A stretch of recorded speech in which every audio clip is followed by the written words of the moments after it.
You dig? Let some people come on in here. What the hell my control going? I'm trying to play some music, and I cannot find my remote. Is that happening? That shit happening to y'all too? Many you need a goddamn remote, you can't find it. The other time the remote's all in the way. You go sit on your couch, you sitting on remotes, shit's always in the goddamn way. You need to use your table to sit something on it, it's in the way. I gotta remove the way. Many you need to turn the channel, can't find that goddamn thing. So today we're gonna talk about it. What's up, Eve? How you doing? Mr. Bell down there? Peace one, peace one. You still can't find your remote. I just found it when I said, "What's up, Eve?" I looked the other way; it was right there. But you ever notice that if you need every time you need space, like you go to sit something on your table, you need to sit there exactly where that damn remote is, and you got that damn remote out the way. You always got to move it out the way. But then the minute you need to use it, you can't find the motherfucker. I don't know what's wrong with that.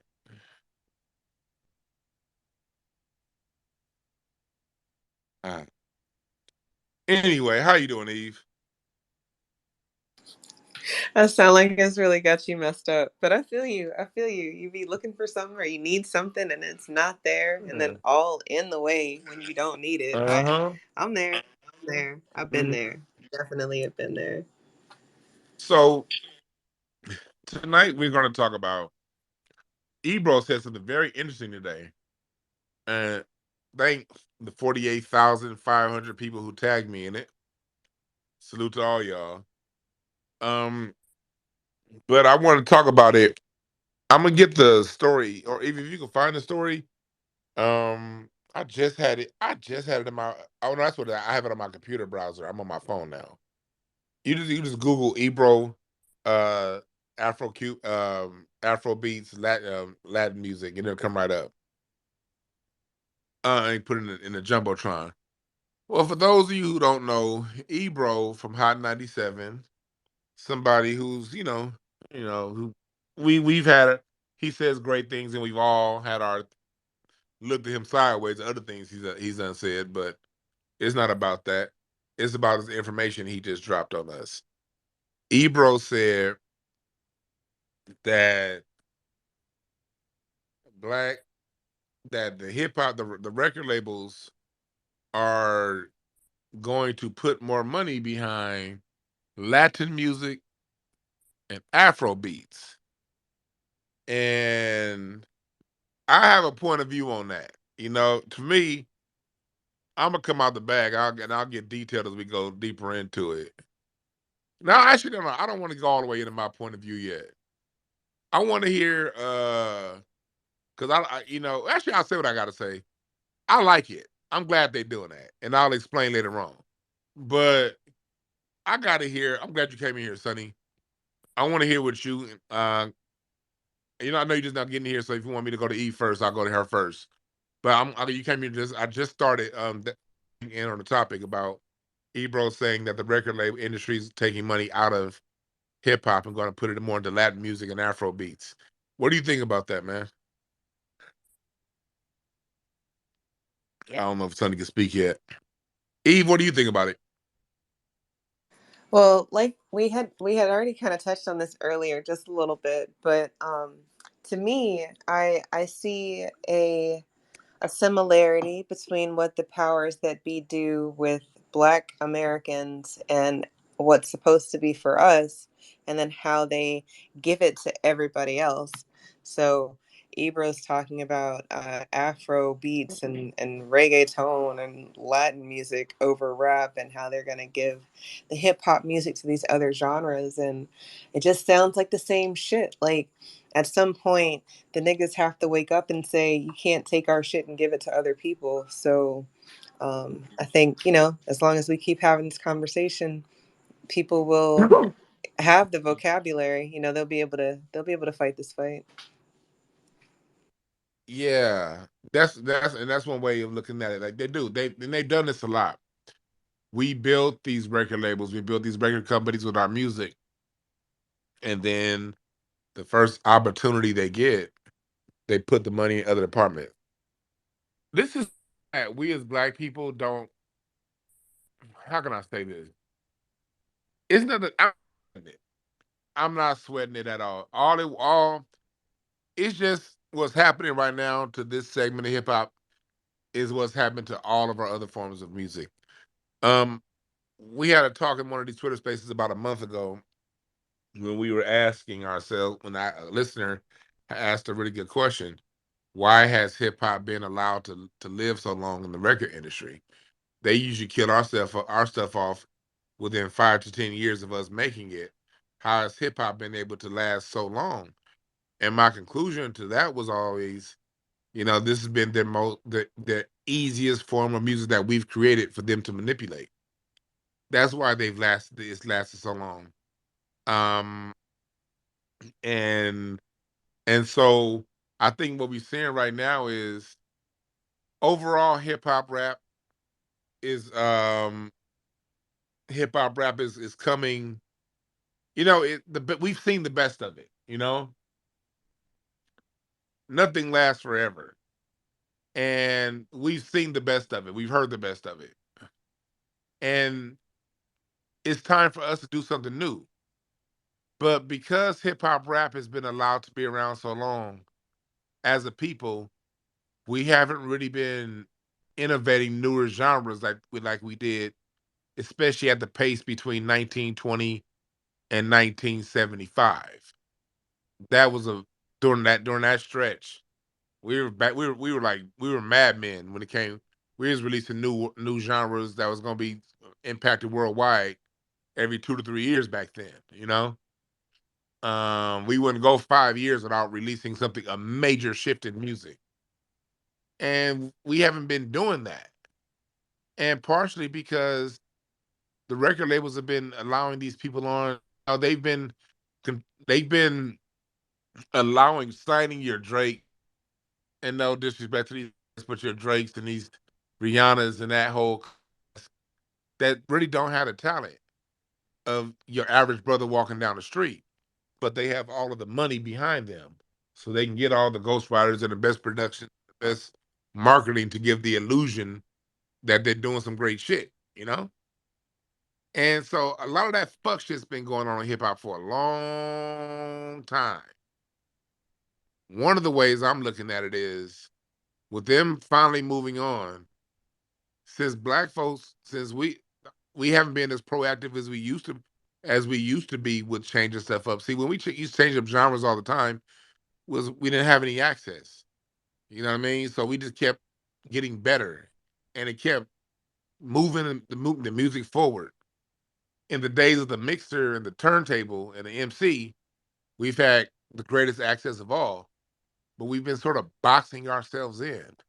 I kind of see this as an opportunity for us to get a foot in our ass, do something different.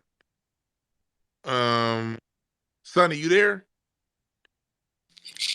Juan, what's good? What's good, There my you G? go. I gotta hear you break this down from your point of view. Then we're gonna keep going further into it. Go ahead, brother. Yeah, so yeah, man, I definitely we always on the same wavelength. I definitely needed to touch on this topic. I seen a tweet earlier. Ebro put out. Um, yeah, so let me break it down like this because what I seen in the tweet, and he made it like a little video clip to it as well. This is forced. You know what I'm saying? This is force. It's definitely coming from the higher ups of the music industry to push a certain genre of music that's really not gravitating towards Black America. If we just want to keep it all the way buck and honest, listen, nobody is coming to the studio booking time and doing Afro beats at my studio. So I don't. I'm not sure what's going on, Dwan. I get it. They're saying that this is what the executives want and this and that. Um, Listen, I get it. Afro beats got a little bit of wave right now. Got a little bit of juice. It's not really that much, but I mean, we've seen multiple genres come and go. You know what I'm saying? I remember, Sean Paul and you know what I'm saying, the Wayne Wonder. They had the Caribbean had they little they run with it, for a little second. I mean, but it's man, hip hop not going nowhere, man.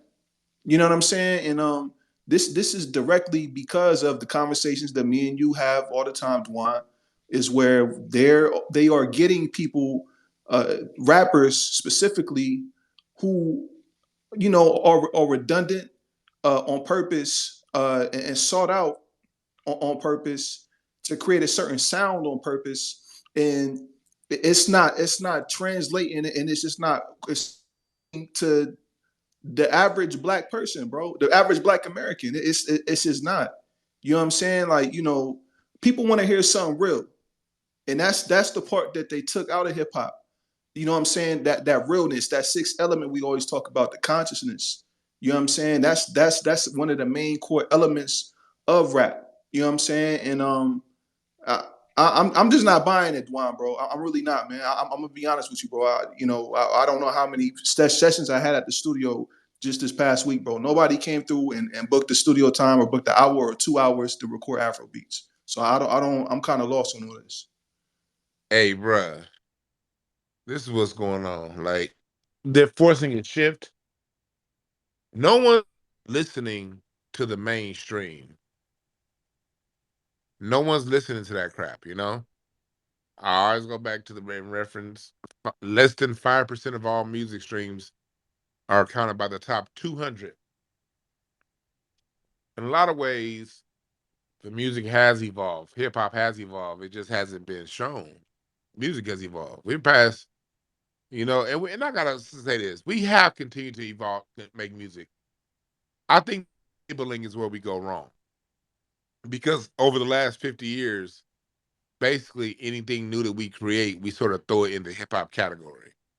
And that's my fault. That's all of our faults in some kind of ways. You know what I mean?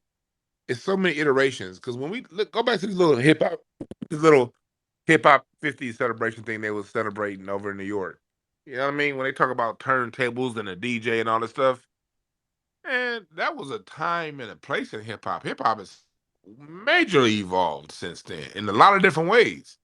It's taken on so many aspects. It's done so many different things to the point to where now, you know, is Anderson Pack and No Worries? Is that hip hop? Is that R? What is that? Something to do. That whole project he has going on with No Worries. Butcher Brown. I don't know if y'all ever heard of Butcher, but I encourage y'all to check them out. Is that hip hop or is that jazz? The lead raps, sings, plays the trumpet and saxophone. Like, who the fuck plays the trumpet and saxophone? Like, it just shows you there's a lot of stuff, but these people are touring the world getting booked. No one, but they're not getting radio play. So in some ways, it looks like the record company is, I think, in some ways, Sonny, I think they're acknowledging the fact that like this fake rap that they've been putting us in front of us the last 10, 15 years. This bullshit is not working the way it's no longer working in the way they thought it'd work. Because when they talk about taking money away from rap, who's the money going towards? If we talk about over the last, what, 10, 12 years, all them niggas is immigrants. Like, yeah, what are we talking about here? Who's getting the budget slashed? Name the Foundation of Black American, ADOS, whatever you want to call it. Name black artists that's new that came out over the last 5 years that has a budget behind them to promote what they're doing. The last 7 years, the last 8 years. If they didn't have to prove it, like the last big ones that had budget behind them, Nipsey and Kendrick, they had to prove their shit first. Kendrick had to come out with Good Kid, Mad City. You know, the streets was on Section 80. Most people were not on Section 80. Niggas be lying saying they was on Section 80. No, you wasn't, nigga. You was on Good Kid. You listened to Good Kid, Mad City, then went back and listen to Section 80. But when he was doing Section 80, they didn't promote that. That album was dope. But Good Kid, Mad City hit so hard, and it had Dre's stamp on it. You know what I mean? Then he followed that up with To Pimp a Butterfly. So he had put out two strong pieces of artwork that forced you to listen to what he said, what he had to say, that the people wanted. You know what I mean? So we like, but like, okay, that's Kendrick.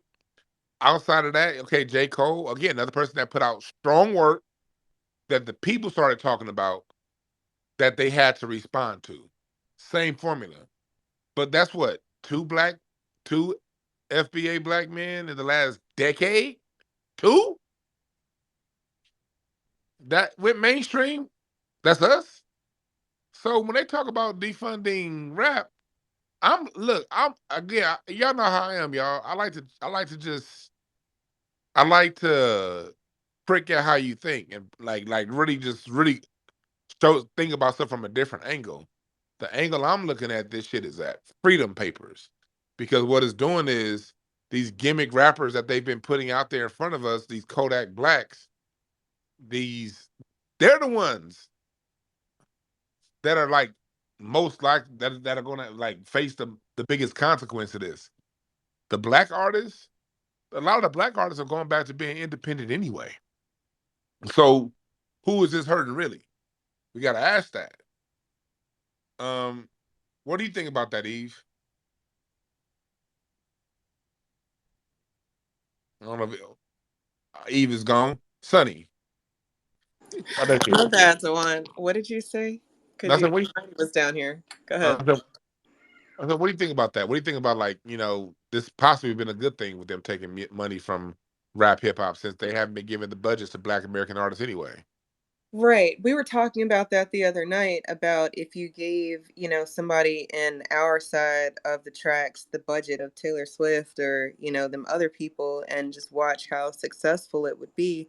I mean, if they're not doing what they're supposed to do with the money, then don't give us pennies. I don't know. I think that we've always been a successful people when we do for self and when we've funded our own and when we've supported from the grassroots and, out of trunks and, when niggas was supporting because I don't know. I think you touched on it yesterday or the other night when we were talking about California rappers said that if they could just be big in California, then they would be rich. They weren't necessarily worried about global domination as much as they just wanted to make it. And niggas per capita in Cali is more than other states, so it seems like a calculated push. So if they were going to keep the money away, that would force us to put that money where it belongs, or at least the people who need it. So I could see devil's advocate on that side of things. Yeah, it really spurs something. I'm gonna get to the other speakers in a little bit, but Sunday, I want to hear what you guys say about that before we get to the speakers. Could you reiterate that one more time, Dwan? I say about, do you think it could possibly be a good thing that they're taking budget away from rap, considering that they haven't budget to Black American artists anyway? The people that's been getting the budget has been Kodak Black, Nicki Minaj, the people who ain't us. So is it a bad thing that they're taking budget away? Because it ain't anyway. Nah, that's not a bad thing. That's not a. I mean, I don't think it's a bad thing. A lot of these, a lot of artists don't have the budget anyway. I gotta deal with that shit every day. You know what I'm saying? Dealing with record labels, booking studio sessions, and and barely being able to pay that. I got a lot of funny stories behind that. So yeah, just off a studio session, studio money, alone. So no, you know what I'm saying? They don't have the the resources and things like that. A lot of people, like you said, they're going independent. Um, I don't. I'm gonna be honest, Dwan. I'm really curious about this conversation. I don't know. Like I said, all this stuff is manufactured. You know what I'm saying? That they're gonna try to manufacture Black Americans to fill Afro beats and Latin music. That's not going to work. That's a horrible game plan for an executive of a record label. That's horrible. That's not our sound. And like we had the conversation before on Twitter Spaces. Listen, we gotta understand. We gotta understand the science of this shit, and you break some of this down, and I added on top of the bill last time. Like, people got to understand, like, different continents, different land masses on this globe resonate at different frequencies. You know what I'm saying? Us as Black Americans in America, America as a continent, North America as a continent by itself resonates at a certain hertz and a certain frequency. Africa resonates at a certain hertz and a certain frequency. That's not even our frequency. They're going to try to force a frequency on us that is naturally it's not ours. You know what I'm saying? So I get it, man. It's going back. It's going backfire. Only thing that can happen from this conversation now is hip hop is going to have to be tore down, and it's going to have to be built up back, back from scratch. You know what I'm saying? From the bottom, it's going to have to go back to the grassroots. That's pretty much it.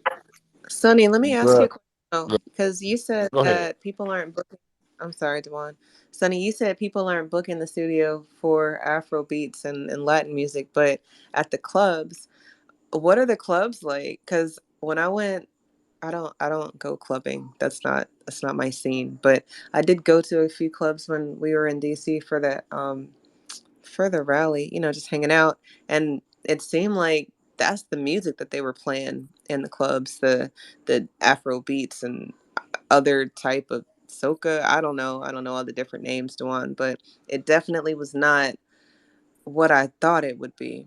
And I think that if they're normalizing that music at the clubs, or at least where the young people are supposed to be, then that's another level or another layer for why they would try to put that music on us. The replacement theory of it all. They already got these Buffer Class and Tethers coming over here, and then they're supposed to take over the rap industry, and then we're supposed to take over their other stuff, and then make it cool, and then they can come back and take it back. I don't know. It just seems manufactured, like what Sonny was talking about. Yeah, well, it's all manufactured. It's always manufactured. It is, and Sonny hit on a good point. I'm gonna follow up on the point Sonny made. It's like you about to see a lot of executives getting fired in the next 3, 4, 5 years. That's what's about to happen. You about to see some of these goddamn music companies folding and merging or breaking up because it's not going to work. They basically signing their own death certificate, and here's the reason why I know. And this before I get to the speakers, this is why I tell you they sign their own death.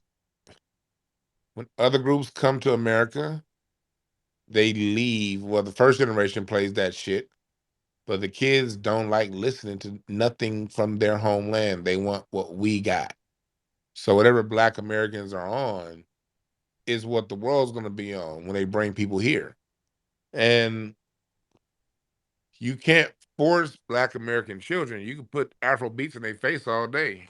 Can't force them to like it. I remember when they had the Latin invasion back in 2000. I remember Ricky Martin, Shakira, and all that shit. Um, J Lo. I was like late high school for me, early college.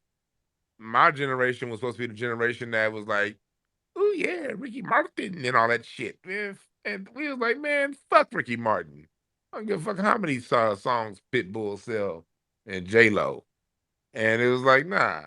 Matter of fact, as a real nigga, if I heard a dude talk more highly about Jennifer Lopez than he did Janet Jackson, I knew that nigga was a coon. You know what I mean? It was like, man, J Lo cool, but a lot of you niggas that really want to date with a white woman, but you ain't quite bold enough to get a white woman. Y'all all want J Lo, and then again, J Lo was fine, but we was all like, yeah, she cool. Real niggas like, yeah, she cool, but come on now, she ain't got shit on. So the black women, she like, come on, and definitely not with her singing. She sing like, God damn, I don't heard trash cans getting taken out that sound better than that. And so they've been trying stuff like this and it hasn't worked and it ain't gonna work. But we're gonna get to the speakers, rules for the speakers. The host and the co-host, we talk a whole goddamn lot. As a speaker, you can't. You get like a minute and a half, 2 minutes, say what you gotta say. We keep it all fun and respectful and all that shit.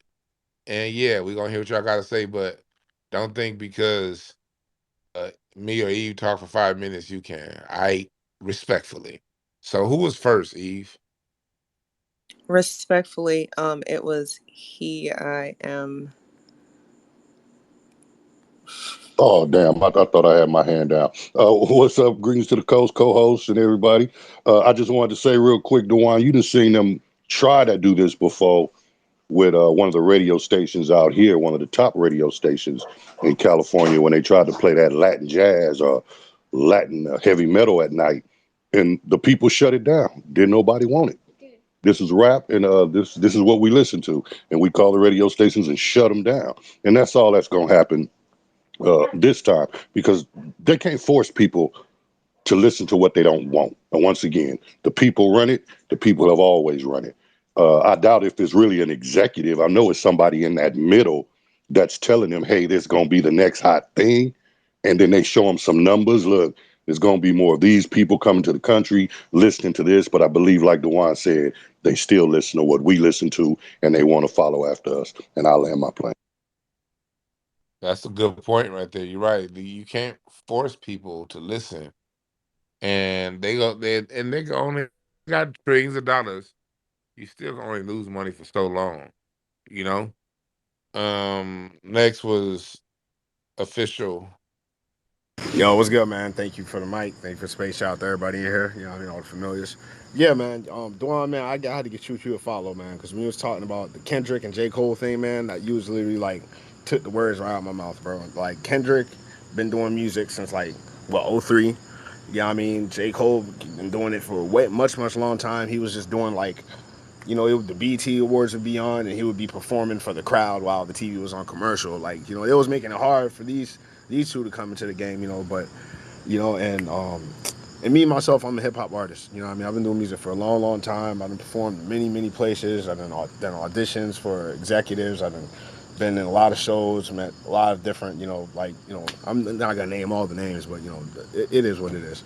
And from my experience, man, there's no hip hop or no music industry without black Americans involved. They literally built the shit. You know what I mean? So I in the last 4 years living in Miami, I've been seeing the push for the Burner Boys and the Bad Bunnies.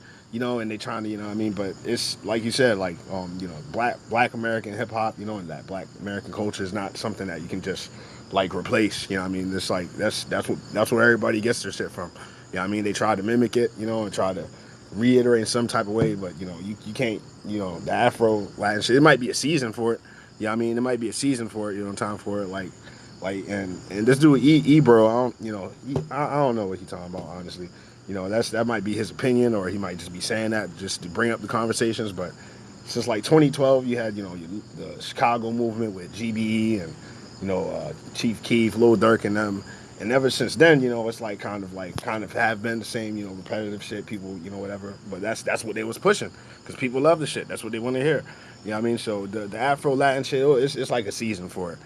I do see a major push though on the Burner Boys and the Bad Bunnies. You know what I'm saying? But it's you just can't replace shit. You know what I mean? They cannot fund it if they don't, like you said, you're gonna sign a death certificate. Yeah, I mean, like all these major parent companies for all the subsidiaries got Universal, Warner Music, Sony. Yeah, I mean they done already set in stone how they want to build the shit. So you can't really just try to replace it. It ain't gonna work. So you will see motherfuckers getting cut off. They like y'all kind of making y'all ain't it will be a season for it. I'm saying, but you can't I just feel you on that, man. It's yeah, gonna I be a mean, Northeast thing. yeah, man. But yeah, man. I'll land my plane there. I ain't gonna go on too much. But yeah, Sonny, I didn't know you into the music scene, man. I mean, I saw it. I mean, I can see by a picture. I've been doing music for a long time, bro. I done been on a lot of stages. Yeah, I mean, but I'm a different type of artist. A lot of my friends call me a gospel rapper, but I just call myself an MC. I look at music as a sacred, form of art of expression. You know what I mean? And it should be treated that way. It's traditionally used to influence, inspire, and motivate, and uplift, and cause impactful changes in society. And I just want to stick to the craft. You know what I mean? So it's just good to see another person that's involved in that. You know what I mean? Amen and amen.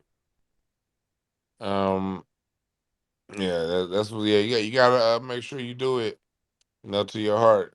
Salute to that brother, and hopefully he make it home safe. While them goddamn crickets in the background. I signed that nigga Michael Myers is coming for your ass. Yeah, I was like, it sounded like an episode of Halloween in that motherfucker. I hope you make it home safe, my brother. If you see any white people with a knife, nigga, run. All them goddamn crickets. God damn. I was like, shit, Jason out there? Wait, Jason about to kick your ass, nigga.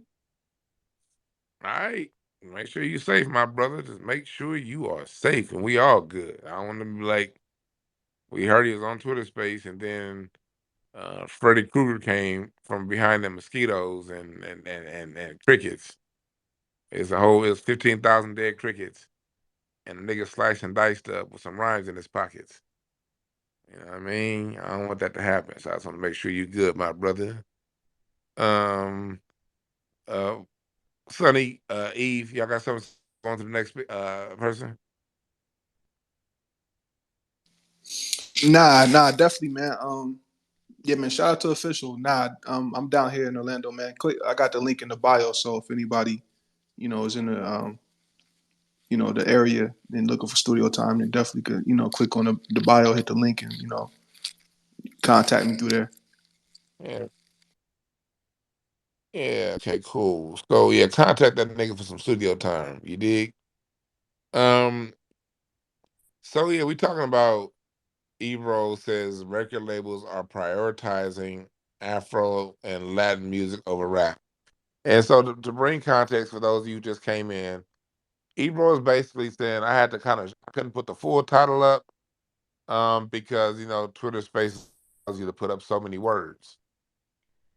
But to give greater detail and greater context to the title, um, yeah, Ebro got information from somebody that works at a label, and they were saying that what they're getting ready to do is basically defund rap and hip hop and move those budgets and put those budgets behind Latin music and Afro beats.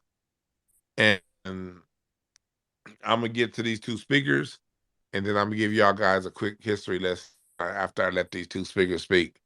I'm gonna give y'all some greater context and some history. But I think Puff Puff was next, and then it was Snuggle.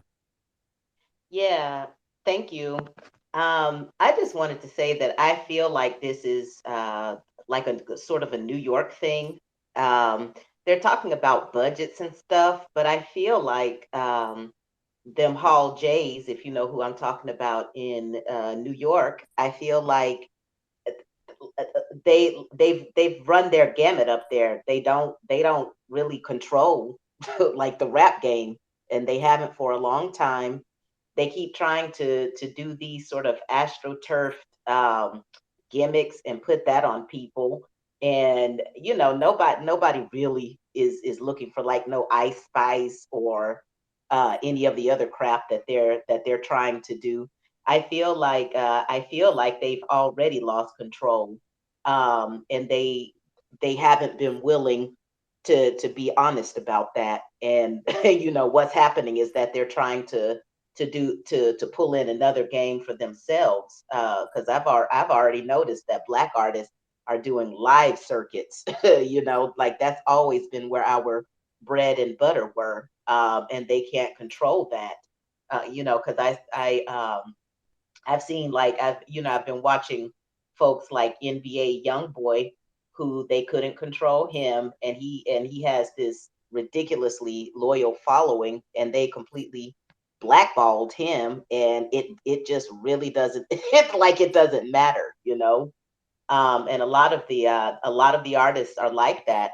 I watched Chloe Bailey. They've been trying to kind of shut her out, and they were talking about how her album was a flop and all of this kind of stuff. But she was able to go out on her first solo tour in mid-sized venues, and she sold all of it out, and she's getting ready to go back on another tour. And one of the things that I think people forget about is that in the old days, before we had this concept of like just this global superstar that's filling up stadiums and stuff. In the old days, people had to make their bones with live, live concerts. Like I'm old enough to remember when like Debbie Gibson and Tiffany, they did shopping mall tours. I remember, Beyonce had to grind for a really long time in several different groups.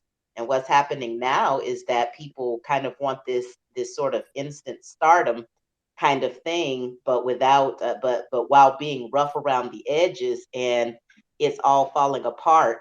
Um, and what's happening is that, like Dwan, he keeps showing us all these live shows that he's going to out in California, and the stuff is full, you know, these festivals and things like Look, last that. night, Peabo Bryson and Hollywood Bowl see 18,000 people. It was about 16,000 that Yeah, was there last night on a Wednesday. You dig what I'm saying? yes. Next week for Herbie Hancock, be sold out. So people, and yeah, it ain't what people are saying And it is. this is happening like all over the place, because I know that our traditional so-called chitlin circuit is all over the South, but there are also places like different stops in Detroit, Chicago, even in New York, you know in different places that these folks, I mean, Patti LaBelle, Patti LaBelle can still go on tour, and it's not LA getting, and Oakland is the J Hall J is not going to hype it, her theaters are sold out. Yeah, I'm sorry. that's also LA and Oakland are also part of the chitlin circuit. LA Yeah, they exactly. have Vegas to it. All them black folks that have moved to Vegas, that's part of the chitlin circuit now too. Exactly. I've been talking about the Chitlin circuit for a long time, and I feel like I see our, I'm seeing Missy coming up a lot more on my timeline. I see Usher out, singing the folks, doing his thing. I've seen SWV and Drew Hill doing live shows. I've seen Janet and Usher, Babyface and Anita Baker, all these people, and of course Erica Badu. And I saw Dwan's thing tonight where he showed Gladys Knight up there at 79 singing to a sold out you know, Hollywood Bowl. Like this, there is a parallel Early, thing ear- happening. Yeah, earlier, sorry. earlier this month, Charlie Wilson and In Vogue, they sold out the Hollywood of just before. Well, no, about 15,000 showed up. Jill Scott, she completely sold it out. Yes, Um, Jill Scott sold it out on the same night. Well, Jill Scott sold it out on a Thursday night. The Saturday night before, Erica Badu was at Staples Center.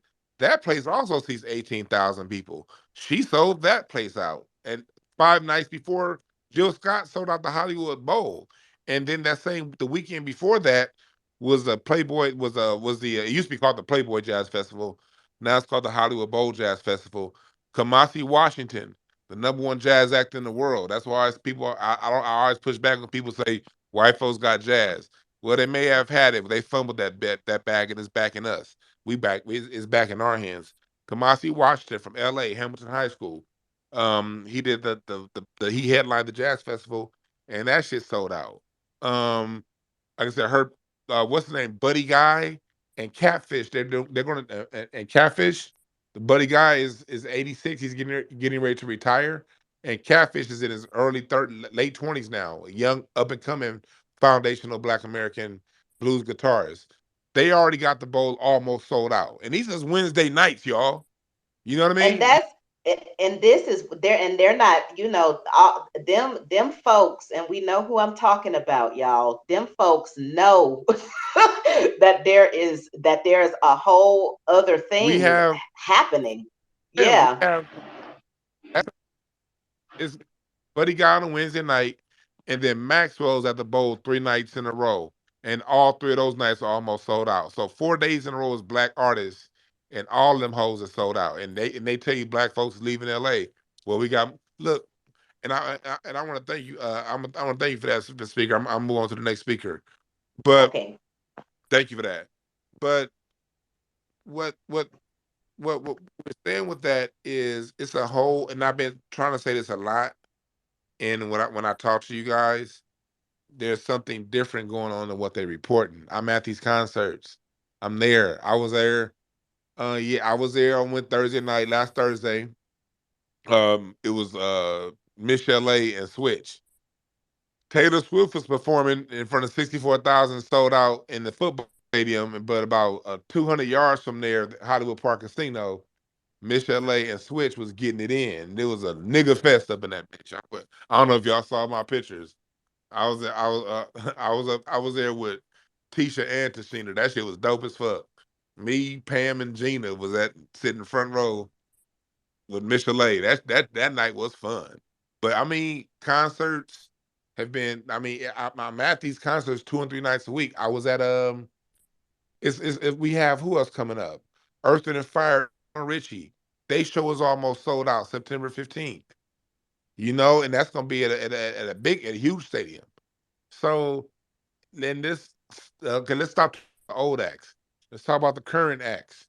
I mean, every time there's a band around here in LA called Black Arts District, when they play live around town, it's a whole like live music scene burgeoning right here in LA that's been going on, it's simmering for like the last 15, 20 years. And when the Arts District or Catalyst, another black jazz band, when they play around town at these venues, these houses are full. The Townhouse in Venice, the World Stage Theater in Leimert Park. When you go to these venues that Cats is playing around town, these live music venues are full. Thundercat. We ain't even talked about Thundercat because we talk about hip hop. Let's go into alternative fusion jazz. Thundercat is traveling around the world, setting out theaters with on bass guitar, playing this futuristic bass sound that's out of this world. He's selling shit out now. Terrace Martin just dropped 2 albums in 1 month. He's going on tour in Japan now, selling shit out. You dig what I'm saying? It's a whole lot going. Anderson .Paak. He toured I went to his tour back in 2019. When he toured as Anderson .Paak, sold out. The Forum, the Great Western Forum, where my beloved Lakers used to play. My last time at that Forum was when I was watching Prince perform. The same venue I saw Prince sell out back in 2014. Anderson .Paak sold out in 2019. Then he came back and sold out shows with Bruno Mars. Now he's back out on tour with No Worries, his hip hop, him and Knowledge.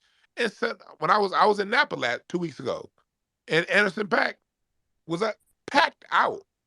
The Napa Festival, Robert Glass as musician, headlined 3 days in Napa, place niggas do not live, and got people to fly from across the country.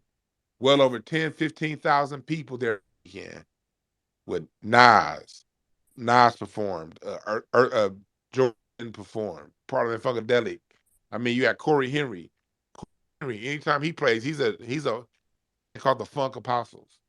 Anytime Corey Henry goes out and plays venues around the country, he sells them hoes out with the most gospel funkiest rhythm and blues sound you ever heard in your goddamn life.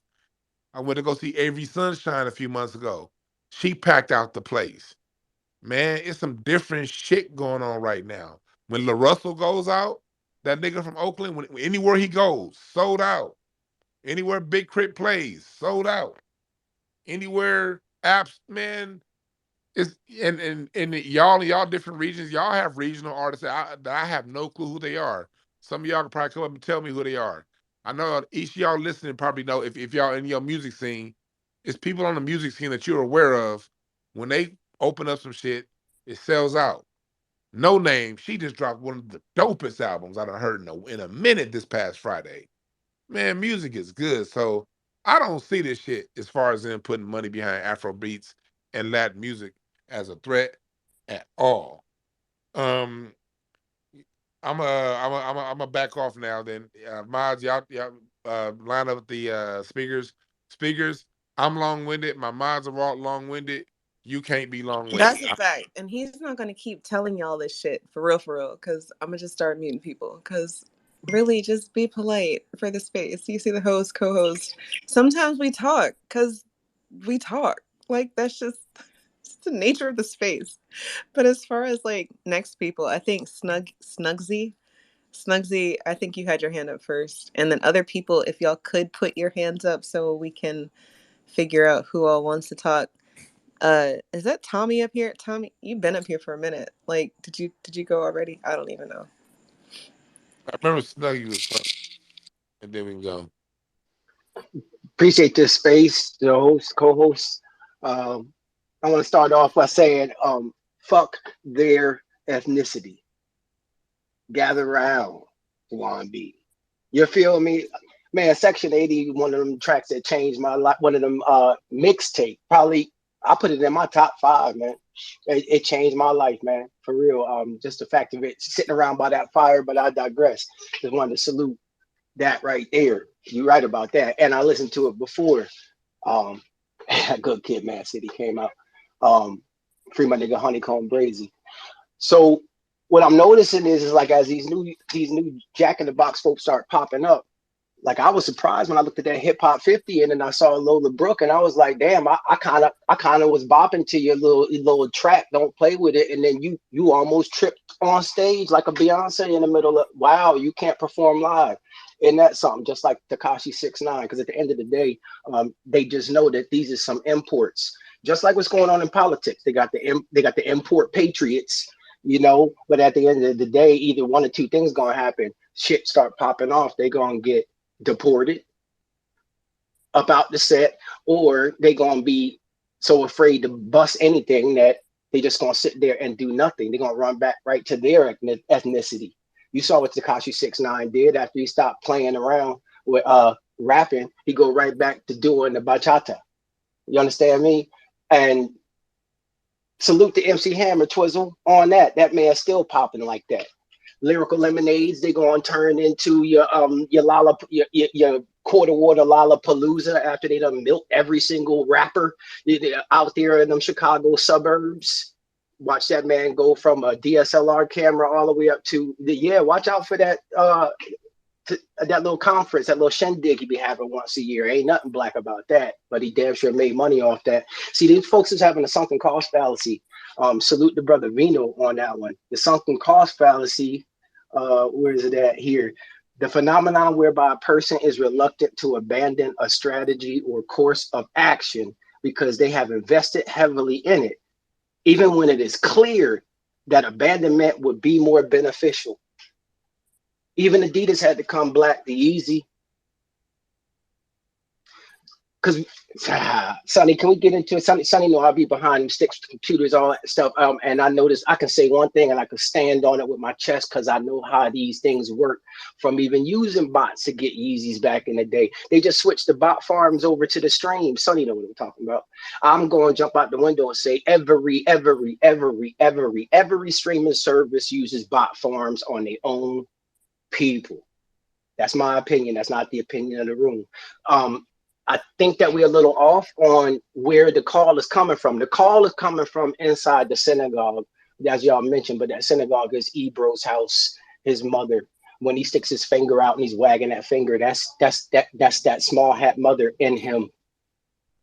Because see, he's doing one of two things. He's trying to crush the elders, because when you look at his page, there's a video clip. I think he dropped it within the past 48 hours. Go and ahead he's and wagging. bring it on in, my brother.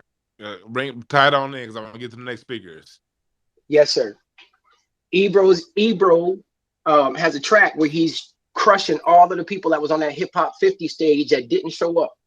And he said, hey, look, if you did not support Hip Hop 50, when it's time for you to get your flowers, I'm stepping on your flowers.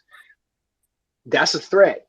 and how he's bringing in all these new clowns. He's invested in all these through.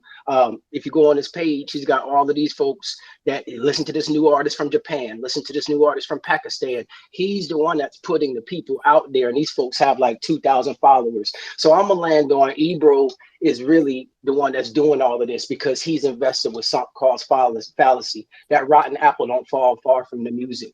And I land. Thank you for letting me speak. Yes, sir. Yes. Yeah. Who's next?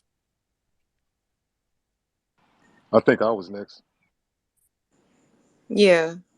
We can go Baron and then um ABM. All right, thanks for letting me speak.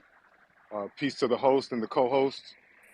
Yeah, I think Ebro is trolling straight up. Like Ebro is straight up trolling. Like Afro beats had their shot literally like 10 years ago. They had uh, they had a track by this dude Major Lazer and Snoop Dogg. If it was gonna pop, it was gonna show that it had value. It would have popped right then, and we would be listening to that shit right now on the radio. Like not us listening to it, but you would hear it very often on the radio. It did not pop. It's not something that's going to pop because it's one dimensional. It's great for a dance party, and aside from that, that's it. It doesn't have the emotional range of hip hop or rap. It just doesn't.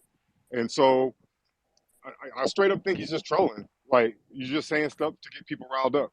Honestly, For sure. For sure. Um. Then is ABM next? Yeah. I was thinking about what Baron said. I don't know that I feel so uncultured, Dewan, because I don't know any Afrobeat songs. But then I had to think about it, and I do, and y'all are gonna laugh because the only Afrobeat song I know is the jump from The Lion King. Don't jealous me. I like that shit. I like that shit a lot. Like Ah, I didn't like that movie, but I mean, not the Beyonce version of Lion King, but I thought that song was pretty cool. And then, Beyonce's also got the brown skin girl song, which I guess kind of sounds like an Afrobeat song. So even their music, I don't necessarily like it unless we've done something to it. So I hear you right there because, like, and for those of you on at the you can go to DwannBrown.com. I got some Afrobeat sample packs. You want some live drum Afro beats? You want some live drum? Go to DwannBrown.com right now. Get my live drum Afrobeat sample packs. I'm capitalizing off this shit. Look, because it's a wave. And if you want to get the drums done right, get it from the people who created your sound, motherfuckers. So get my Afro beats at DwannB.com and my live drum sample packs. Anyway, now Afro beats. The thing is, and here's the reason why you don't really know the music like that, Eve. It's because like every time I hear Afro beats song, my car get musty. And I don't know if they got if the radio got something with the vents. I think XM radio. flies start coming out of nowhere. I'm sorry. Yeah, I think XM radio got something with my vents to where like every time one of them if that shit come on, I get this. It smells like 16-day-old oxtails that been sitting outside. And so I don't know. I don't know. And there's no disrespect. No, we don't crack jokes. Hey, these people look like I told y'all before. These people want to be in our business so bad. Fine, y'all gonna get our jokes too. So the fact that you in here, if you heard me say that, talk this shit, that means you in our world. So if you can be in our world when the music is good, you can be in our world when we talk shit too. You motherfuckers about to take it all. You dead that's that, and I'm dead serious about that about that right there. That mission. Like, nah, I don't mind people. Okay, you can't stop people. It's America. You can't. It's illegal to say you can't do this and you can't do that. All right, fine, cool. All right, cool. Got the short calling me. I'm gonna tell him to come up in his room. If you're gonna be in his house, you're gonna get all of it. So if I say your music smells musty, god damn it, take it. Come back with a better joke. I don't want to hear you bitching 15 years from now. He said my music was musty, and he called me an African booty scratcher. You called me musty. Nigga, well, call me something back then, bitch, and move on. like that's part of being in the house in the Black American house of hip hop, Black American culture. We talk shit. I don't want to hear nobody bitching and complaining about it later on, talking about some of your feelings. Fuck out the house then. And who next? He said I look like a mouse. I'm sorry. I'm sorry. Ah, It's April's turn. Yeah, what up, man? Hey, I just wanted to say real quick, man, this is a good thing that these white-owned labels are going to leave real rap music alone. Rap music was never supposed to be mainstream, and that was the problem. hey, bro, real When quick, rap real quick, real quick. Thank you for making that point. Go ahead. when rap turned mainstream, that's when rap went downhill. Uh back in the day when rap first came out, these white ran record companies had no clue what rap was. They didn't know anything about it. All they knew is that if you invest, you can make some money. I hear people say things like, well, yeah, the CIA made NWA. You think white people came up with niggas with attitudes? You think white people came up with Dr. Dre and Eazy-E? Thank All they you. knew is invest, you can make some money. They said, okay, Dr. Dre, here's a check, go cut an album. And that's what rappers did. That's when rap was good. That's when it was original. That's when it was something you could take pride in. Down the line, what happened is, and I still remember when I had the subscription to the Source magazine, I still remember the article in the Source in the year 2000 when they said all the record companies, the bigger record companies, bought up the small record companies, and they said we're not putting out nobody who didn't go at least gold on their last album. So that meant that was the end of underground rap. That meant that was the end of the backpacker. So it was going to be no more boot camp click and no more Onyx and all that shit. What you have now is they ran the gangster crap in a hole. I still remember when the first time I heard DMX get at me dog on the radio, it blew my mind. I couldn't believe it. They actually played this on the radio, and rap went downhill. So they ran the gangster rap crap in a hole. And by the way, black people didn't come up with gangster rap. That's a term came up by white conservatives who wanted to destroy rap, who wanted to ban Yeah, rap that's music. crazy. Okay, I like rap music better when it pissed everybody off and nobody wanted it around. That's the rap I like. We have a very feminized rap now, all the twerking and just plain bad rap. You notice when you hear these young people talk about rap, notice they never talk about the lyrics, the bars, who made the beat. Remember how back in the day you would sit around and have a debate who's the better DJ? Or who's the better MC, or who's who makes the better beats. Nobody even has that talk anymore. You know what I'm saying? It's who has the better ass and who's prettier. So this is a good thing. I'm glad rap has fell off because we allowed people who have no business in the rap game. We allowed them in the rap game. I like rap better when Suge Knight and Russell Simmons were the two biggest names in the rap business. I like rap better when it was that. So good. Don't invest in rap. Don't sign any rap acts. And that way, underground rap can make a comeback and we can get back to how rap used to be. And, before I land my plane, I just want to say real quick, black people, stop watching Vlad TV and all these other non-black people that you black people allow to come in and have a say-so in this rap thing. All of these non-black people with platforms, millions of subscribers and followers and all this shit. Why are you black people tuning in and giving these people views and putting money in their pocket? Vlad Television. I think he's the feds, by the way. So I'm Yes, sick of sir. it. Yes, sir. And, old school rap to come back. Actual people with talent. That's who I want behind a microphone rapping. Thank you. I land my plane. I Can I say appreciate that. something on that, Dwan? Go ahead, Eve.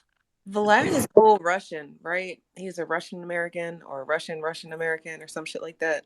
And I really think, He's a hoe. He's a bitch ass hoe. Go ahead. look, they are right, but I don't know. Tinfoil bonnet, at this time of night on the East Coast. I'll be a little sleepy, so my thoughts be a little funny.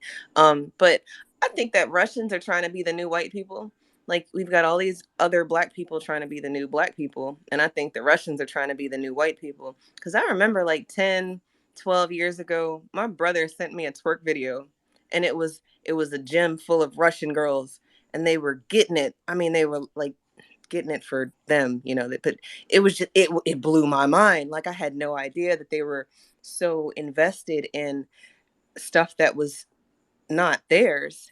And but now, a decade later, or a little bit more than a decade later, and I see how all of these other groups, you got K-pop, and you got white people singing R&B.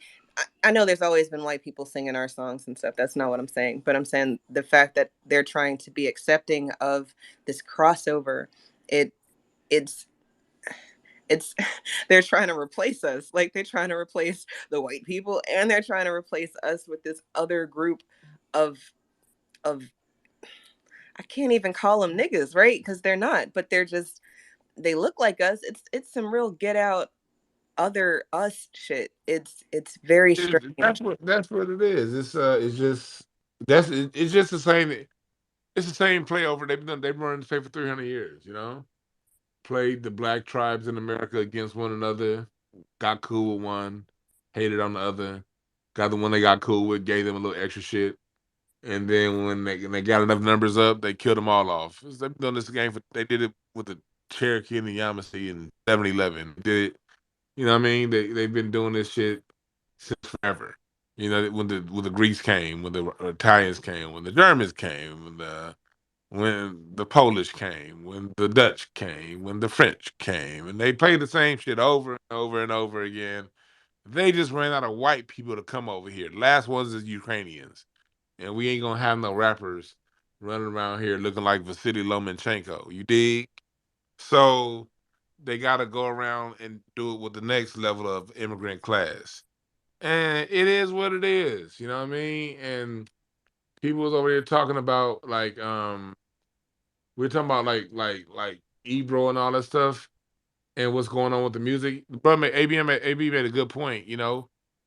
Rap is at its best when they didn't touch it. Same thing that happened with rap when all the major labels got bought out all the little labels. That's how they did. That's how they took away funk. And I'm gonna lay this history lesson down to y'all when I let everybody speak. For the speakers, y'all got to keep y'all comments brief because I ain't gonna be here all night. And for those of you who live in LA, I do have a live music venue night coming up. I'm just looking for the right venue. So like actually tonight I'm going to Beverly Hills to look at a particular venue for this live music night that I have coming here to LA. So I'm gonna have to get out of here like in an hour or less. So speakers, keep your comments brief. If you get to the point where you're repeating yourself, I'm gonna jump in like double dutch. Man, thanks. All right, cool. All right, for sure. So whoever's next. They don't double dutch no more, but that's another conversation. Let's go to Ah, Twiz next. Did you say me, Eve? I'm sorry, Life's a Beach. I see you up here, but I seen Twiz. I think I seen both of y'all at the same time. So, Twiz, Life is a beach, can go. thank you. I appreciate your gentlemanly ways.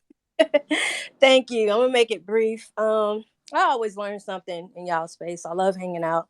I love when y'all host a space. What I was gonna say was, yeah, of course, it's the tall J's that are cutting off one's nose to spite one's face. They're doing that again.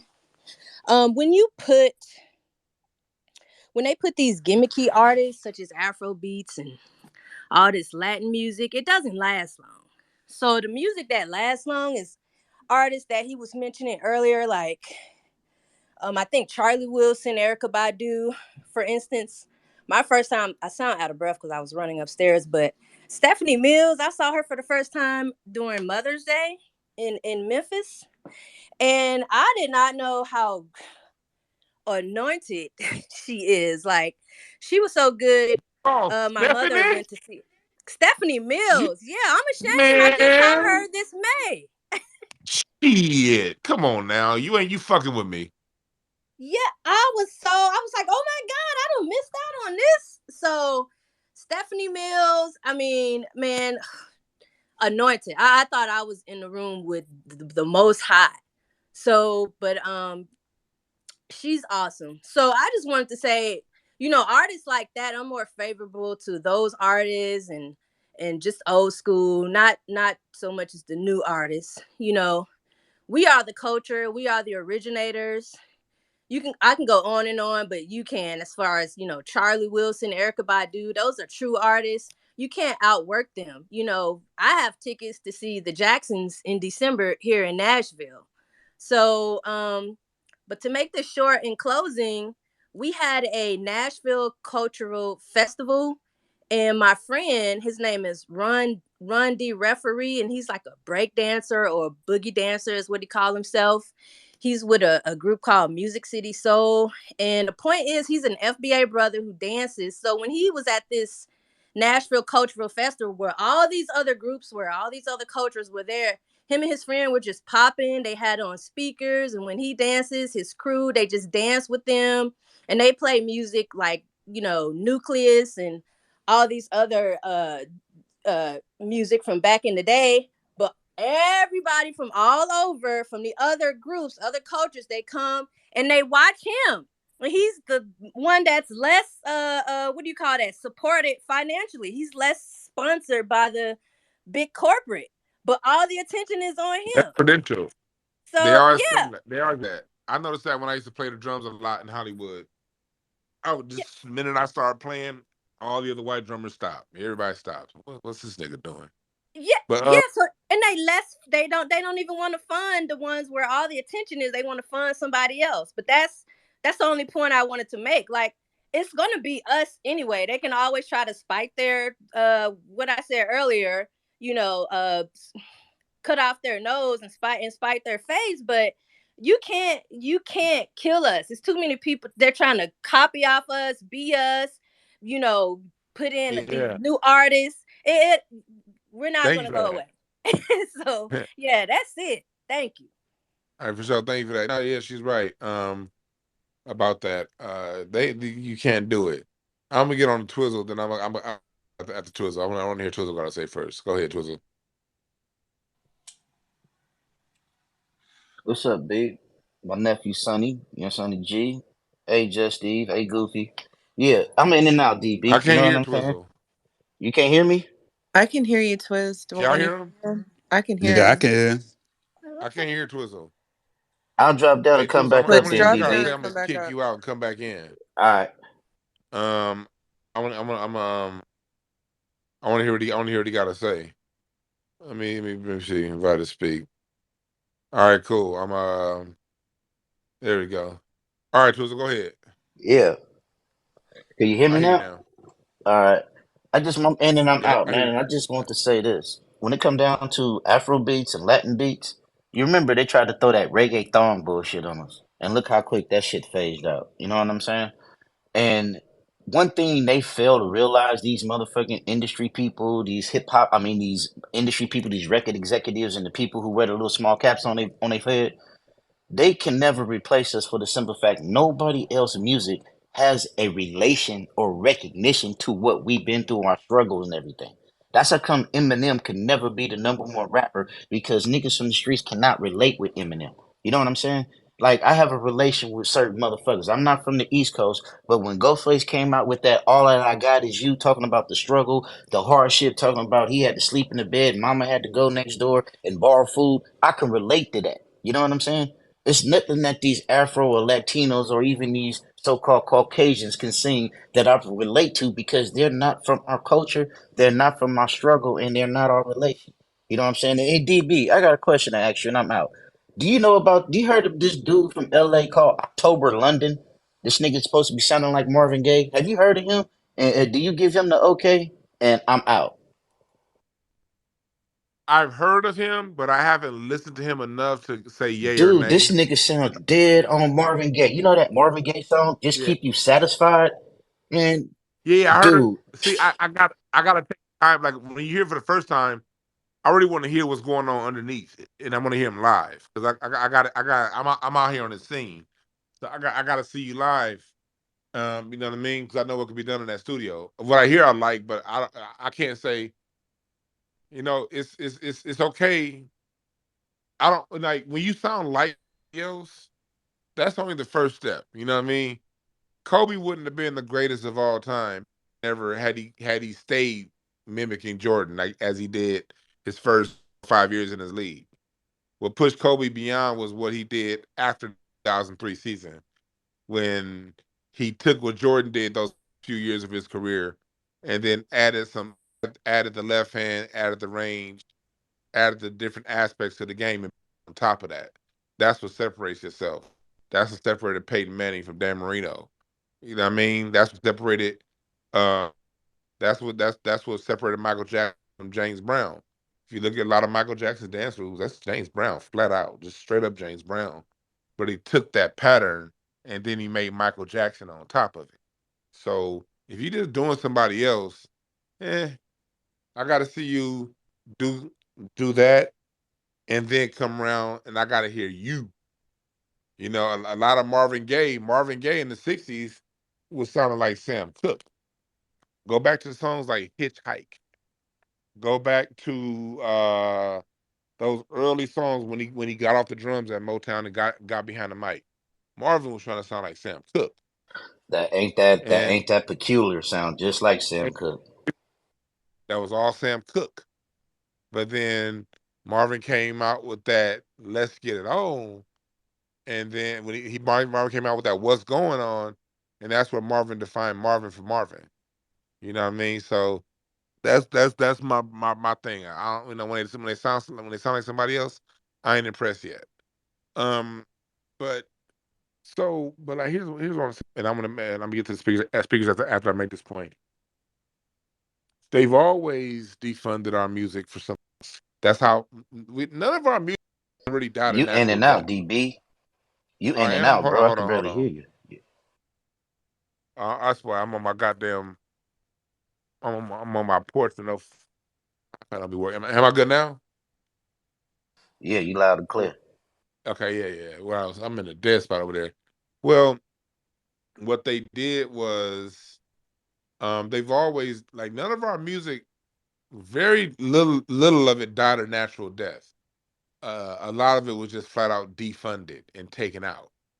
And they could do that more in the past because of the massive budgets it required to pull off sounds like authentic disco, authentic funk.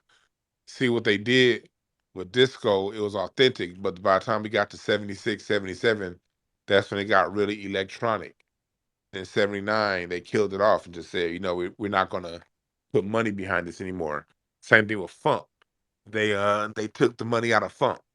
And the few funk bands that lasted past the 70s, the Gap Band, Cameo, they had to get rid of their bands and really go with a 3 or 4 person setup. That's when Cameo took Larry Blackman off the drums and made him start singing lead. And the Gap Band reduced the size of his band, and same thing with Funkadelic. Earth and the Fire broke up. They took the budget. They did the same thing with Swing. What killed off Swing was World War II. There was just not enough money to support for bands during World War II. There's a lot of people going off to the war, and when the uh, when the economy crashed, there just wasn't enough money to support paying for a 32 piece, a 24 piece, a 16-piece band to come through. That's too many mouths to feed. The economy wasn't good. That's what killed off Swing, and then but out of that birth Bebop, a 3 band setup. You only need 3 musicians now, 4 sometimes, but you can get away with 3 when it comes to Bebop. You know what I mean? And it was economic when it came around to rhythm and blues. What killed off rhythm and blues was all of the majors buying the minors. Motown, they didn't buy Motown out in 1980, but they took Motown distribution, and Motown started distributing their music through RCA, and then they bought Gamblin' Huff. Maurice White's label ARC was not a business. The black labels, they defunded. They took distribution away from Curtis Mayfield in '70, so that forced them to stop putting out that good positive music. They took the budget from him. They've always done this to us. They've always done this to us. But out of that, we've always birthed some new dope shit. We gotta remember, man, hip hop hip hop is the result of a century of defunding our music. All right. Let me break that down. They took they made it illegal to start teaching jazz in New Orleans, to teach jazz in New Orleans going back to the 1920s. They didn't want these niggas, so they stopped teaching jazz and didn't stop in certain parts of New Orleans 100 years ago because it was too powerful for these crackers. So what they did was they they they they they defunded, and then what that did was the the changes brought in a more simpler form of music, but still great. And those are the early days of rock and roll, the Fats Waller sound, the early days of rock and roll was a stripped down version of the complicated bandstand of jazz. You know what I mean? Same thing with rhythm and blues. There's stripped down versions, all budget related. Not all, mostly budget related. Mostly budget related. And every time it was something budget related, and it stripped it down and it changed form. Then when budgets would increase, our music would increase. When the times after World War II, when the economy was during World War II, in the 30s, when the economy could still support the big bands if it supported them. And when they contracted in the 40s, they got rid of them. So, but by the time you get to the late 60s and into the 70s, now black folks, we're in the post-world war life. We're in Vietnam, but it's still massive taxes. You got to realize Eisenhower was taxing the wealthy, what, 93%? And so there was massive public money. And by the time you get to the Kennedy administration and the Johnson administration, we're still talking about the top level taxes on the wealthy being upwards of 50% at that time. So there's massive amounts of public money there. And public money means schools have bands, schools have equipment for drums. There's community centers that can pay for after school programs to learn music. There's spaces for kids in the neighborhood to get together to create bands and create sounds. And with that beefed up economy, beefed up our sound again. So now we get to the 70s, you're getting bigger bands. You have Brass Construction, Earth and Fire, Parliament Funkadelic used to have 17 niggas on stage. You can do that because the budgets could support it. But then when the budgets got stripped away, music got taken out of the school, war on drugs got started, money and attention got taken away from music. Now that opens the door for hip hop because as the 80s started going through and the music taste because the band started getting stripped away and the music was no longer as sonically rich as it used to be, that opened the door for the 2 bar loop and the repetitiveness of beat with the rap. There would be no appetite for that simplified sound had budget not been taken away from music slowly and created an opening and a vacuum for a more stripped down sound. And as you went through the 80s and the 90s, the sound started getting more stripped down, and you get to 2000s, more stripped down. And I always say the line where it was a slow burn, but when Laffy Taffy hit, was I think '05 when Laffy Taffy hit, when that shit hit with the simple dun dun dun dun dun dun, I'll never forget that shit. I was at a club in Atlanta when that shit dropped, and when I saw the people's reaction to it, and I was like, I'm not an old nigga. I'm like 23 at the time. I'm in my mid 20s. Like, this shit's supposed to be for me. But I heard that simple ass beat, and I saw how niggas flopped over it. Like, oh, I said, okay, at this point, they can do anything they want with us musically. So that's why part of the reason why I don't even get too hard on this generation, because my generation accepted that. I was in my 20s, we accepted that bullshit. I gotta put that on my generation. I can't put that on these kids. I'm 42. Nigga, us in our early 20s said, this is some hot shit. Dun, dun, dun. And then on the R&B side, when we as a people accepted Yeah from Usher. I'll never forget when Yeah dropped. That dun, dun, dun, dun, dun, dun. the whole song. We ain't talking about rap no more. We talking about rhythm and blues. Where the fuck is the rhythm in? Ain't no rhythm in that shit. It's blues, it's a little bit, but it ain't no goddamn rhythm. But we accepted that bullshit. That relative to what Marvin Gaye was putting out and Donny Hathaway and Teddy Pendergrass and Barry White, that when yeah, that was trash relative to the music that we produced when we had budget. Am I saying it was a bad song? No, it was a good song for those of you who like it. I'm not saying you shouldn't like it. I'm not saying, I'm not shit on nobody's taste. If you like that song, that's whatever. Everybody got that. There's plenty of trash songs that I like too. But I'm objective. When you put that beat to a rhythm and blues song and we jump all over it and that shit goes number one, I said it I was 20, nigga. I said, we're done. If this is a number one song, we are done. They can throw anything they want our way and we're going to accept it. And that's exactly what's happened over the last 20 years. They throw anything our way. So when they talk about budget getting taken away, I'm like, man, take that shit. Because y'all ain't been doing shit with the budget anyway the last 30 goddamn years. So it's time for us to strip this shit down, start over, and bring something new. Who's next? Well, it would have been Tommy, but I guess he's gone now. So I guess we're gonna go to Mr. Meat Badu. If you talking, I can hear you. Hey, peace to the family. She said, "Mr. You heard Meat me. Body, charcuterie. It's charcuterie." Hey, peace and hair grease to the family. What's happening? You know what I'm saying? Hair grease if you can use it. You know what I'm talking about?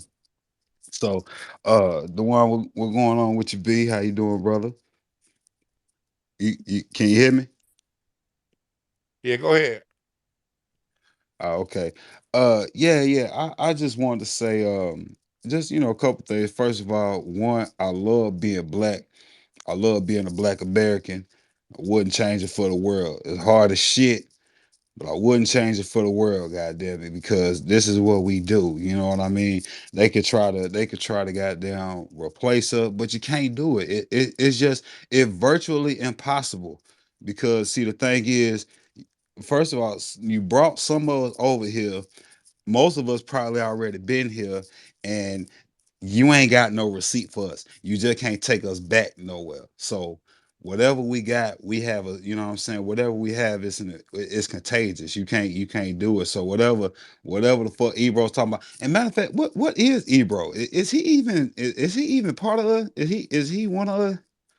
I'm just trying to figure out because I don't know. I don't even know if he one of us or not. That's the okay. Thought so. So what does his opinion really matter? Anywho, you know what I'm saying. I really never cared for Ebro anyway. You know what I'm saying. So, but anywho, they could really do whatever they want to. You know what I'm saying. If the big record labels want to go Afro beats and all that, that's cool. They can do that. That's why we have the Dungeon Family. That's why we have free bands. That's why we got PDE. That's why we got Sick with Entertainment. You know what I'm saying? Like you know what I'm saying? They can create their own lanes, you know what I'm saying? But we got our own as well. Do what you want, you know what I'm saying? You can take that if you want to. You feel me? Y'all can do that. As E4 to say, I don't bump mainstream. I knock underground anyway. You feel me? I rather what we do, you know what I'm saying, and whatever they pumping out, you know what I mean? So with and then with that, like, and also what you was talking about with like I came up like I was a senior, like I'm 35. So I was like a senior when, you know what I'm saying, when Yeah came out and Laffy Taffy, that's that snap era. So I was in Atlanta. I was in high school when that came out. And I really feel like with that, like that we still had a rhythm and the blues is there. And I feel like with that, if that didn't come, then we wouldn't have our trapping beat. You know what I'm saying? We wouldn't have these gangsta ass niggas that's really been out here in the street, but can really sing their ass off. We really wouldn't have heard their story. We wouldn't have. I feel like if we never went that route what Lil Jon took us to with the trap, with the trap beats and niggas singing over it, we wouldn't have our August Alcinas. We wouldn't have, what I'm saying, we wouldn't have Black. You know what I'm saying? Like, hey, Black, I fuck with Black. He a cold ass motherfucker. You know what I'm saying? So it's like, I feel like that's just a different branch from R&B. You know what I'm saying? We got trap and beat, like niggas really singing about what they did in the streets and how they overcame that. So I feel like we have our different areas. We just branch off to whatever. So I say, look, let the big companies have their little shit. They go ahead. Y'all can do it. But the thing is, y'all still copying off of us. Prime example, Burner Boy, what's that song that's sitting on top of the world? And what's that one song he copied off of Tony Braxton? I don't know if y'all know this, but Tony Braxton has 60% of that song because he took it without her permission. So now she has 60% of that song. That's why you hardly hear it on the radio. If Brandy did the same, and that's why you probably don't hear that other song that he got with 21 Savage, because Brandy owns part of that song. So you can take your little Afro beats or whatever, but you still need us. So and I'm just gonna land it right there. Yes, sir. Yes, sir. And I get it. That is a subsect of R&B, but when I look at trap and B, shit. That's not one of those Yeah, I know, man. Look, I'm those like I said, iterations. That's not one of those iterations that I'm like, ooh, yeah, look. I'm in my 30s. You know what I'm saying? We right there. So I feel I still listen to my Marvin Gaye. Don't get me wrong. Hey, Trouble no, no, Man. I get it. I just want to You get. Yeah, yeah, no, I get it. yeah. I get it, bro. No, no, I get it. I'm just I wanted to say, trap and B is it has its place, but what happened was I look at it from it has its place, but I look at it from an overall point of view. What that did to R&B in general, as far as radio play R&B, that was the last era that Black Americans did radio play R&B.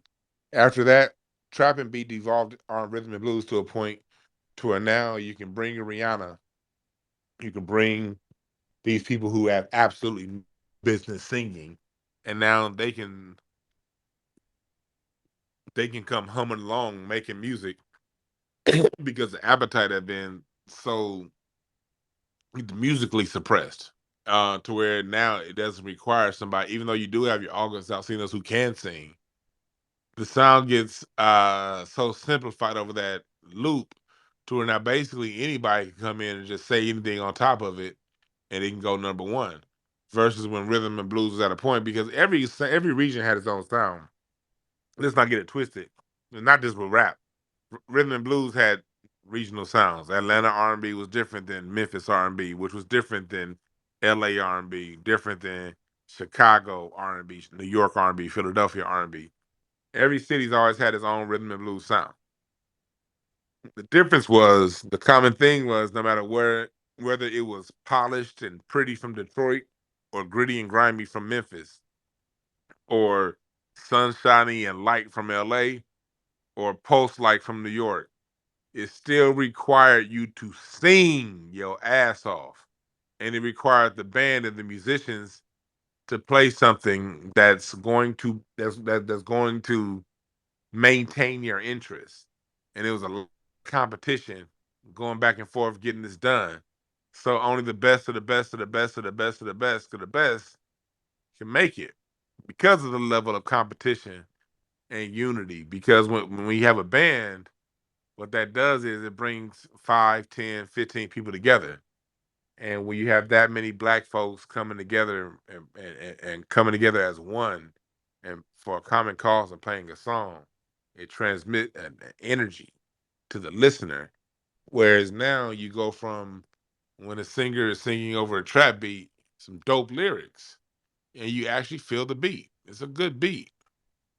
But the music, you don't have the musing going on, the music, the subconscious play back and forth. and the energetic connection between human beings. You're now interfacing with a computer and a singer. And when you mix that computer and the computer is providing the music for the singer, you got this synthetic thing that boxes in the sound. So although the song may be good, the song may be great, what it's doing to you mentally, or what it's not doing to you mentally and emotionally and spiritually, that playing with actual musicians and a sound that's there to support whatever the song is saying. So even if you don't know the words to that song, you know what that song is talking about. Those are elements as you got into the 90s that was taken away from us purposely. This wasn't nothing that we decided to do. Budget got taken from us. And so through budget getting taken from us, we had to adapt and make changes and modify some things in order to make it work. And that's what Little John did. You know what I mean? So it's not crapping on what that's what that's what a lot of these cats did. And they had to do what they had to do. But everything they had to do was all reactions to a long list of budgets being snatched from us and taken from us. So now with this budget getting taken from hip hop, as Ebro says, is it a bad thing? I know I was worried. I got two more speakers. I got somewhere to go in a little bit. So speakers, please keep your comments under 2 minutes. And again, if you get into repeating, jump in and be like, man, that was dope. All right. So I think Negro was next. Man, peace and love to the host and the co-host. Much value to the conversation that's happening. Checking in an interesting conversation, especially being from New York City. Uh, I'm gonna be honest. The industry out here has been cooked for years because this is the payola empire. This is where all the record labels are at, and this is where it happens, right? This is the bullshit. This is where Hot 97 no longer looks to discover artists that are doing their thing in the communities. And they only go into the artists that are gonna come through the record labels because that's just how the industry is set up. Power 105 is iHeartRadio. So outside of doing a little payola to get on one of the DJs platforms where they spin you for a day or two for a band or more, the incubator or the infrastructure of celebrating artists to take them to mainstream is non-existent out here. Like there's dope artists that are doing their thing all over the city, especially artists of the lineage, right? We got to be specific with that. But I mean, New York has kind of been hijacked by mainstream media and the lack of willingness of the legacy artists to co-sign talent. Because in New York, this is a major market. This isn't like a smaller town where you could pull up to the radio station and get your music played. No, out here, it's different. So either you going viral online under some like ASAP Rocky or being eclectic, or you a drill rapper where you got the whole block outside and that perpetuates the image that they want us to, or you get a co-sign from one of the legacy artists, Nas, Dave East situation because you really can rap or whatever. But outside of that, there aren't really pathways. So when Ebro says they're not playing rap music, it's because they've burnt out what it is that they've been playing to the ground, and there's no more interest, especially in the post 6ix9ine and the post all these RICO charges going after the drill artists, that they are no longer fascinated by that scene, but they're not going to invest in looking for actual great talented artists that rap and really are pushing forward with music. So many artists have given up on the record industry out here and kind of just do their own thing. The only people who really taking deals is, mainly drill artists or some of the eclectic people that go viral already, and then they're able to kind of maybe negotiate it a little better. But the true MCs that ain't dated, right, that's still rapping and putting out great music, is really independent, looking at Nipsey Hussle or looking at La Russell and trying to build it out a different way because they understand that there's no equity that's going to come with a record deal. So it's predatory out here, and it's sad. And I'm laying here sad because Hot 97 is what we considered where hip hop lives, and these industries by way of the music stations have no vested interest in really looking for talent that is really good because they've been able to do a microwavable system where attention, shock value, and all of those things can get them what they need. But there's a bunch of artists that's not selling no records that is out there, right? Coil Ray out there not selling. You feel me? Like Lola Brooke is out there from Brooklyn, still ain't dropped like an album. So it's not a shade to any of them. I'm just saying, like, the system is not what we would think it is. So I had the brother Sonny was up here. So it's really just about getting back to boutique labels because that's where it ended. That's what it's It's about. the boutique labels. And we We talked gotta get back to that. earlier. Yeah. Yeah, we talked about that a little bit earlier as far as getting back into that individual sounds, regional, small, independent labels, because yeah, the majors done killed it off, man. Thank you for that. Different, you next. Yeah, hey, what's up? Well, the thing I want to say was like, dude is telling the truth because there's people like IDK from Maryland and also the rapper Hype from Atlanta that are extremely talented. Like they really good, but they're not getting no attention. So yeah, so it is gonna have to be up to like the small record labels and stuff and all that to kind of get things done because I feel like this Afro beat stuff and all that, it's gonna be like a few more years, then it's gonna get thrown off. I'll give it till like 2025.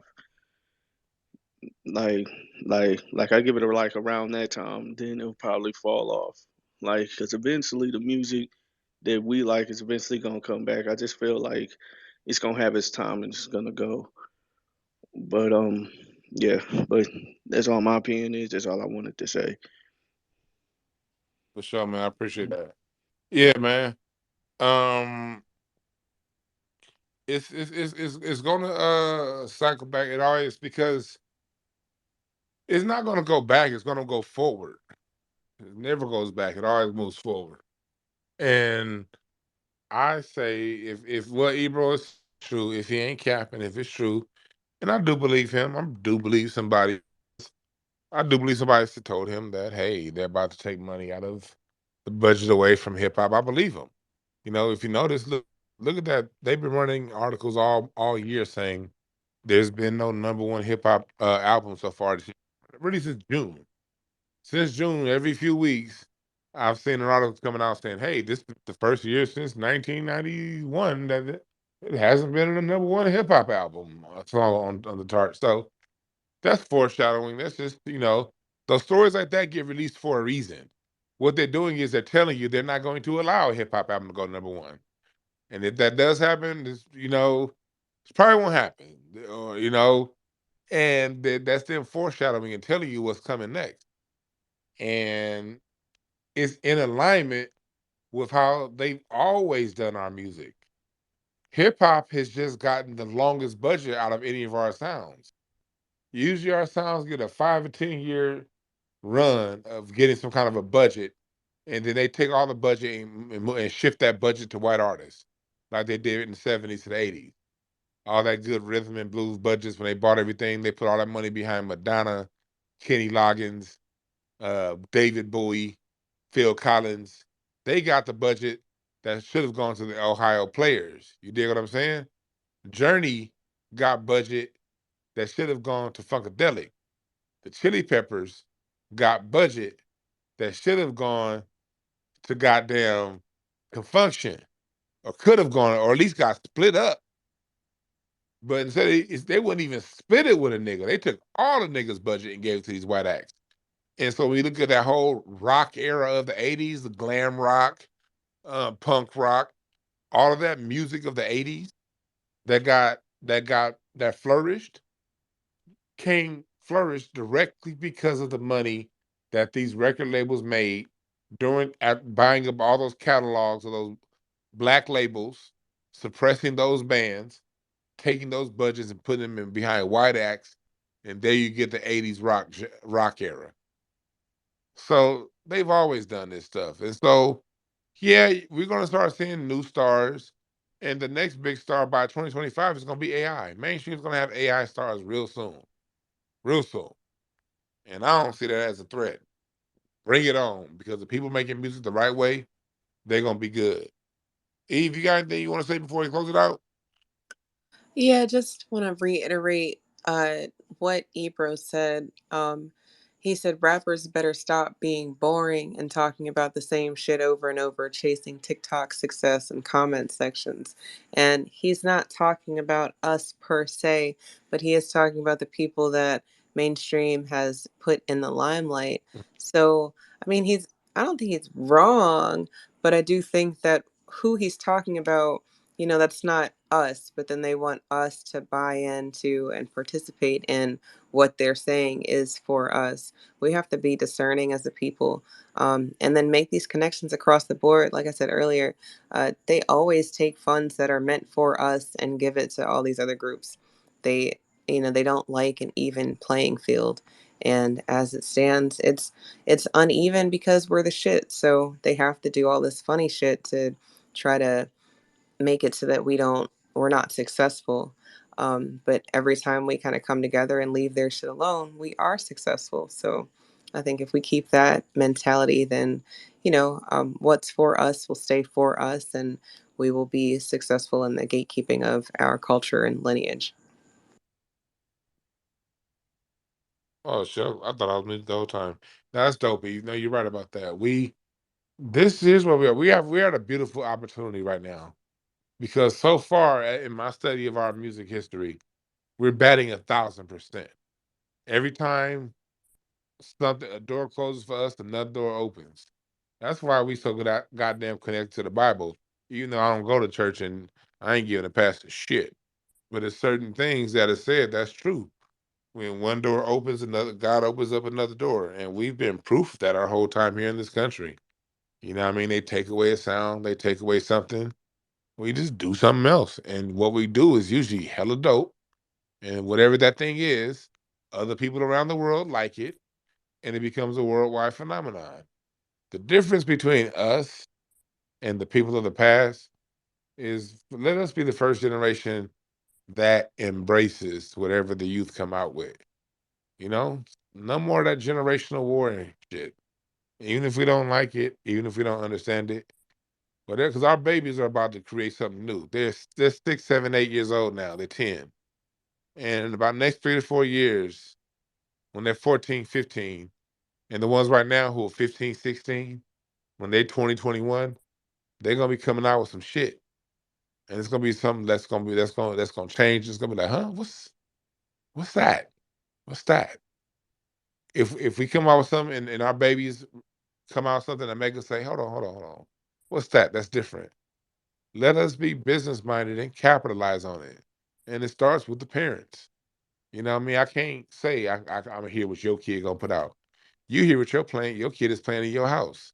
Somebody listening right now whose kid is going towards music, that's gonna do some dope shit.